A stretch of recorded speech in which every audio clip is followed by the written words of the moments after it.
Fancy garment and kids mall, sherwani, coat pant, 3 piece, suiting, shirting, tailoring, बच्चे और बच्चियों के लिए कई सारे कपड़ों की वैरायटियां। हमारा पता आयशा नगर पुलिस स्टेशन के सामने, हजार खोली, मालेगांव। प्रोप्राइटर चांद खान।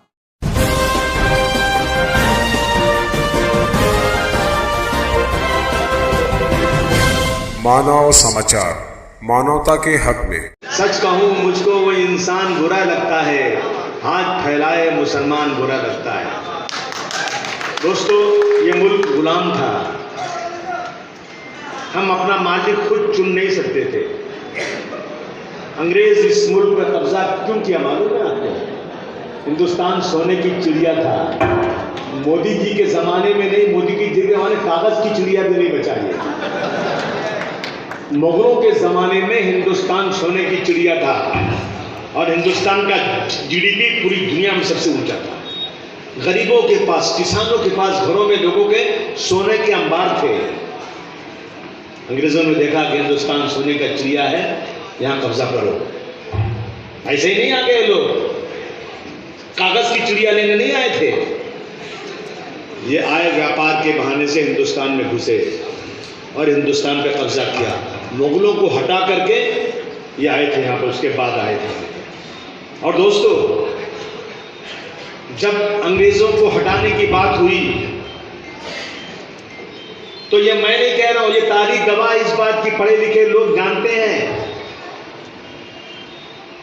कि किस तरह से अंग्रेजों के खिलाफ लड़ाई लड़ी है। केरल का मामला, केरल में एक जगह पे ट्रेन के डिब्बे में चिलचिलाती धूप के अंदर लोगों को बंद कर दिया गया, बगैर पानी के, बगैर खाने के। 24 घंटे तक ट्रेन चलती रही पटरियों पर, और उसके अंदर बंद मुसलमान चिल्लाते रहे, पानी पानी पानी पानी। नहीं मिला। एक दूसरे का पेशाब पिया उन्होंने, अपने खून निकाल के पिया उन्होंने। जब ट्रेन पहुंची मंजिल पर तो आधे उसमें से मर गए थे। ये कुर्बानी किसने दिया? ये कुर्बानी मुसलमानों ने दिया है। तारीख गवाह इस बात की, ये कोई झूठी बात नहीं है। 1857 की गदर में बहुत बड़ी तादाद में मुसलमान मारा गया। मैं आपको यकीन दिलाता हूं, जिस तरह से मैं भिवंडी और गोंडी के लिए काम करूंगा, इसी तरह से मैं मालेगांव के लिए भी काम करूंगा। बस मैं मालेगांव के तमाम वर्करों से कहना चाहता हूं, तमाम पार्टी में काम करने वालों से कहना चाहता हूं कि एक बार मेरे साथ खड़े हो तो भागना मत। देखो, मैं 26-27 साल से एक ही पार्टी में हूं। सत्ता में नहीं आऊंगा शायद, कभी नहीं आऊंगा शायद, कोई बात नहीं, लेकिन अपनी आवाज़ बुलंद करता रहूंगा। मैं किसी के घुटने टेक कर किसी के सामने तलवे चाटकर मंत्री नहीं बनना चाहता। कुछ मंत्री हैं बम्बई में, लेकिन इनकी लाल बत्ती चोर बाजार वाली है। चोर बाजार वाली लाल बत्ती इसलिए कह रहा हूं ना कि अगर मर्द होते ना तो शरद पवार के सामने जाकर तुम्हारा मुकदमा खत्म करवा देते। 307 का मुकदमा हो ही नहीं सकता। मुझे कोई वकील बता दे कि 307 हो सकता है क्या? नवाब मलिक पे खत्म हो सकता है, संजय पाटिल पे खत्म हो सकता है, लेकिन यूसुफ भाई पे नहीं खत्म हो सकता। क्या मतलब इसका? हमें क्या समझते हो हम जो हैं तुम्हारे गुलाम हैं? हम गुलाम सिर्फ अल्लाह के और किसी के गुलाम नहीं है। इसलिए आपसे कहने आया हूं कि मुझे ताकत दीजिए आप लोग। अगर ताकत आपकी जरूरत नहीं होती ना तो मैं अपना काम कर लेता। मैं आपके पास आके भीख नहीं मांगता। मैं ख्वाब में देखता हूं, मैं सबके सामने हाथी फैलाता फिर रहा हूं। 25-26 साल से भीख मांग रहा हूं, ताकत दो, ताकत दो, ताकत दो, ताकत दो। तुम्हारी ताकत मेरे पास आएगी ना तो मैं तुम्हारे लिए काम करूंगा, कौम और मुल्क के लिए काम करूंगा। गुजारिश करता हूं कि समाजवादी पार्टी को मजबूत कर दो, किसी के बहकावे में मत आओ। बहुत सारे लोग तुम्हारे पास आएंगे, लेकिन ये नकली डालडा की है, मैं देसी की हूं। क्या बोलूंगा मैं? ये नकली है, मैं असली हूं। आजमा लेना कभी भी यार, जब चाहना आजमा लेना। ये नकली लोग आ गए हैं, पैसा मिला निकल दिया धीरे से। आज तक पैसा दिया क्या मुझे तुमने? करीम कितना कमीशन दिया तूने मुझे? कितने का काम करा तू? 25 करोड़ आ गई, कितना अभी? 20-25 करोड़ का काम कर चुके हैं, 20 करोड़ और बाकी है अभी। इसमें कमीशन देते तो मुझे कई करोड़ देते, लेकिन मैंने 1 रुपया नहीं लिया आज तक। तू मुसलमान है तो नुकसान कहां से? तेरा फायदा हो रहा है। अगर तू मुसलमान है तो नुकसान नहीं है, ये पैसा हराम का है। जो तनख्वाह मिलती है वही पैसा अपना है। बोलो सही है कि गलत है? मैं मुसलमान हूं ना, तो मैं सच्चा होना चाहिए मुझे। मैं सिर्फ नमाज के लिए मुसलमान नहीं हूं, मेरी 24 घंटे की जिंदगी मुसलमान की होना चाहिए, तब मैं मुसलमान हूं।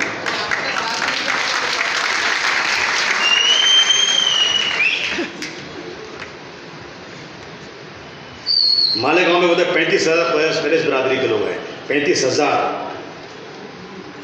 इंशाल्लाह इसकी लड़ाई लड़ेंगे, हम लड़ रहे हैं। अभी हमारे कुरैश बिरादरी की मीटिंग वहाँ हुई थी। देवनार को हम लोगों ने दुनिया का सबसे अच्छा स्लॉटर हाउस बनाने की कोशिश किया है। दुनिया का एक तरफ से जैन लोग हैं, एक तरफ से दूसरी पार्टी के लोग, सब मुखालफत कर रहे हैं। बुलाया, कहा कलम कागज लाओ, सुन लो, हिस्ट्री में लिखने काबिल है ये चीज।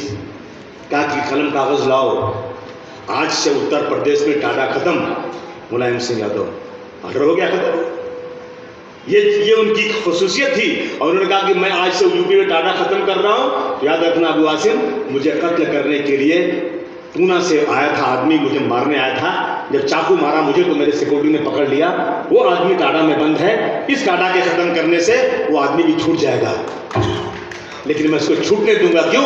एक कौम के साथ जुल्म होना इंसाफी हो रही, इसलिए इसको छोड़ दूंगा मैं। इसलिए आपके पास चलकर आ जाया हूं समाजवादी का पैगाम लेकर के कि हमें इस देश के अंदर एकता बनाना है, मनमानी नहीं करना है। अभी त्रिपुरा में फसाद हुआ, मस्जिदें तोड़ी गई, कुरान शरीफ जलाया गया। इसके बाद आप लोगों ने यहाँ एहतजाज किया था ना, याद है कि नहीं किया था? और जरूर करेंगे। मुझे याद है कि जब छत्रपति शिवाजी महाराज की मां के नाम एक नावल जेम्स लेन ने लिखा था, जो पूना की लाइब्रेरी में थी, जो उस नावल की वजह से लाइब्रेरी जला दी गई। शिवाजी महाराज की मां के नाम अपमानित करने वाले जेम्स लेन को आर पाटिल ने कहा मैं अमेरिका से लाकर हथकड़ी लगा के उसके केस चलाऊंगा। हुजूर सल्लल्लाहु अलैहि वसल्लम मस्जिद और कुरान पे हमला हो, हम चुपचाप बैठे रहे? मुबारकबाद के काबिल हैं आप लोग अगर आपने एहतजाज किया तो। कोई गलत नहीं किया आपने। कानून को हाथ में नहीं लेना चाहिए एहतजाज करने का। गांधी जी ने हक सुनाया है। अंग्रेजों के जमाने में अंग्रेज परमिशन नहीं देता था, गांधी जी एहतजाज करते थे नहीं करते थे? हम उन्हीं के रास्ते पर चल रहे हैं। मैं पूछना चाहता हूं पवार साहब, मैं आपकी इज्जत करता हूं। शरद पवार साहब आज देश में आप बहुत बड़े नेता हैं। मैं इस माइक के माध्यम से आपको कहना चाहता हूं पवार साहब, मैं बहुत छोटा आदमी हूं। मुंबई में झगड़ा हुआ था नवाब मलिक का, संजय पाटिल का, गोली चली थी और पुलिस स्टेशन में 307 का केस हुआ था। एक आदमी गिरफ्तार नहीं हुआ। पवार साहब आपने केस खत्म कर दिया, दोनों के 307 खत्म हो गया, दोनों पे कोई केस नहीं। मेरे बच्चे, मेरे जवान अपने रसूल के लिए, अपनी शरीयत के लिए सड़क पर उतरे थे। और आपकी सरकार ने कितने बच्चों पे केस किया था? कितने लोगों पे? 60 लोगों पे 307 किया। 307 मतलब अटेम्प्ट टू मर्डर। कमर के ऊपर इतनी चोट लगे कि आदमी की जान जाने का खतरा हो, उसे कहते हैं 307। अगर वकील लोग बैठे हैं झूठ बोलता हो तो बताओ मुझे। 307 लगा दिया। मेरे पास यूसुफ भाई आए और वो अपने वकील साहब, मुजीब वकील साहब आए। मैं इनको लेकर गया होम मिनिस्टर के साहब को पूरी दास्तान बताई और मैंने कहा सर ये बहुत बड़ी नाइंसाफी है और आपकी खुशकिस्मती है कि मालेगांव के सारे कांग्रेस के लोग आपकी पार्टी में आ गए हैं। आप बहुत इतरा रहे हैं, आपकी पार्टी बढ़ रही है वहां पे आपकी। इन पे 307 नहीं लगना चाहिए, आप उसको खत्म करा दीजिए।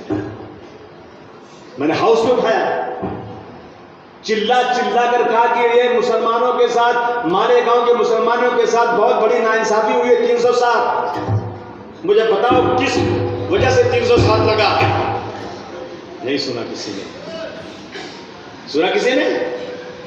बोलिए सुना किसी ने? लोग भागते रहे, कोई यहाँ भाग रहा है, कोई वहाँ छुप रहा है, कोई वहाँ भाग रहा है, जैसे लगता है कोई चोरी कर लिया और कोई रेप का केस हो गया हो, इस काम के लिए कि मेरी शरीयत के खिलाफ कुछ हुआ है। अपने पड़ोसी के पास जाकर कह दो, खास तौर पे हिंदू से कह दो कि मुझे रसूलुल्लाह ने कहा ये पड़ोसी का हक रखो। अगर तुझे रात को खून की जरूरत पड़ेगी, किसी गैर मुस्लिम को मत बुलाना। मालेगांव के मुसलमान अपना खून देकर रसूलुल्लाह का जो कहना है पूरा करेंगे। बीमार हो जाकर से पूछो तबीयत कैसी है आपकी, तकलीफ में है तो उसको मदद कर दो, वो गाली दे तो सुन लो। आरएसएस वालों का कलेजा फट जाएगा, अरे बाप रे ये क्या हो गया हिंदुस्तान में, हमारी तो दुकान ही बंद हो जाएगी, जितना आईसीयू है ना सब भर जाएगा। अगर हम सब ने ये अपना लिया कि हम अपने अखलाक से गैर मुस्लिम भाइयों को अपना बना लेंगे तो इंशाल्लाह कोई जेनोसाइड नहीं होगा। हम सब इस देश के अंदर भाई भाई की तरह से रहेंगे। मैं हमेशा एक गीत गाता हूँ, एक गीत में हमेशा गाता हूँ कि महलों और भूल जाता हूँ मैं, किसको याद है? नहीं अरे क्या कर रहे हैं, भूल जाते हैं।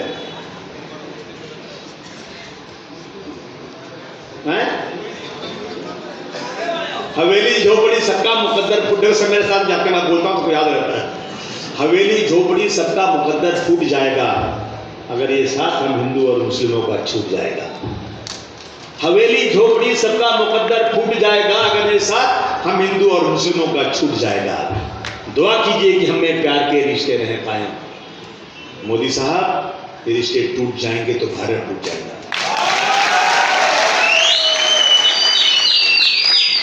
आपके पास इसलिए चलकर आया था, ये गुजारिश करने आया था आपसे कि हमने इसी भिवंडी के अंदर, इसी मालेगांव के अंदर पार्टी खड़ी किया था और शायद 12-13 नगर सेवक चुन कर आए थे।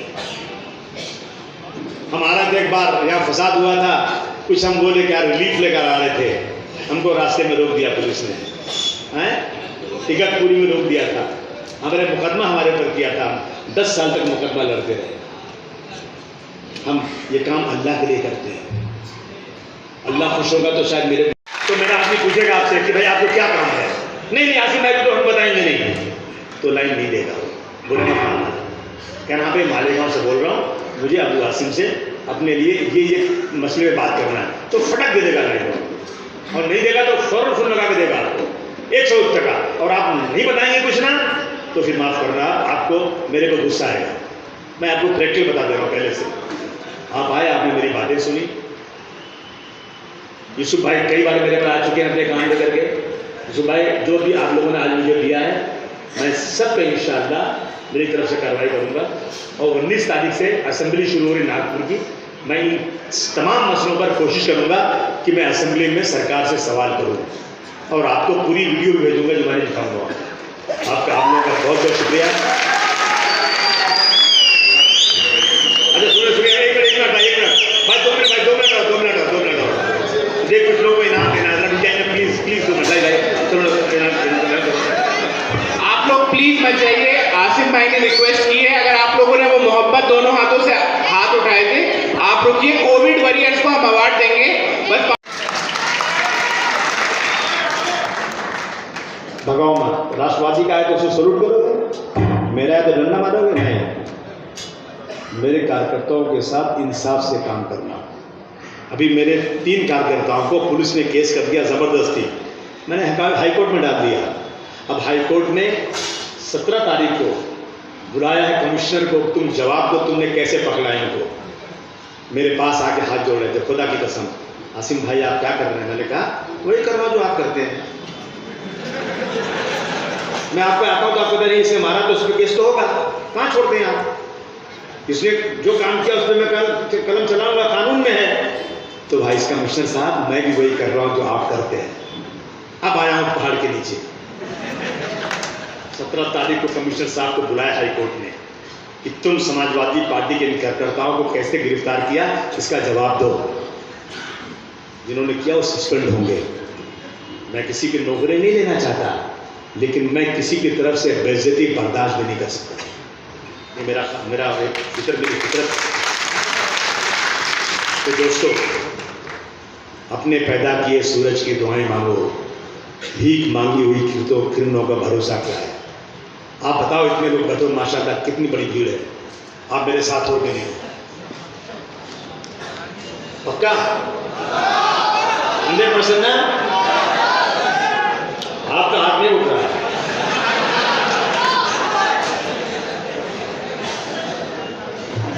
दोनों हाथ उठने चाहिए, दोनों भी हाथ।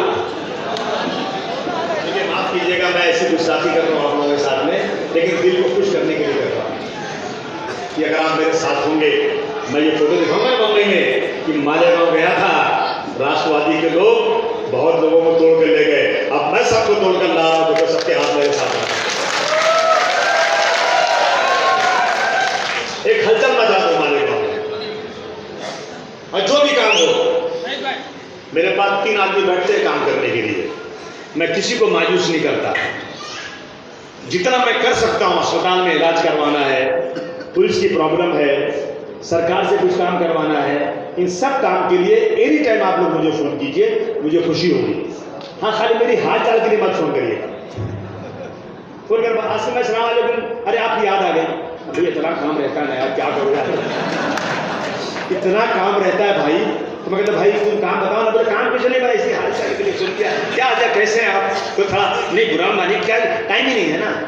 आप काम के लिए 1 घंटे बात करेंगे ना, खुदा की कसम मैं तैयार हूँ, मैं कभी ना नहीं बोलूँगा।